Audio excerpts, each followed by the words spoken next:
Lumaki ako sa isang simpleng pamilya. Nagkamalay at namuhay sa ating bansa.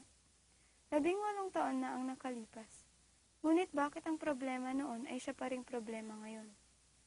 Ano nga ba ang tuwid na daan? Tinatahak ba natin ito o sa matarik at baluktot na daan tayo patungo? Kahirapan. Isa lamang ito sa napakaraming problemang kinakaharap ng ating bansa. At ang patuloy na paglala ng korupsyon ay ang siyang dahilan kung bakit hanggang ngayon ay hindi pa rin ito nalulutas. Ito na ang katotohanan ngayon. Ang mga mayayaman ay mas lalong yumayaman at ang mga mahihirap ay mas lalong naghihirap. Ngunit ako bilang isang ordinaryong Pilipino ay patuloy pa ring umaasa na balang araw uunlad din ang ating bansa. Tulong-tulong natin itong abutin kahit sa simpleng paraan lamang. Korupsyon ay puksain at kahirap ay ating lutasin.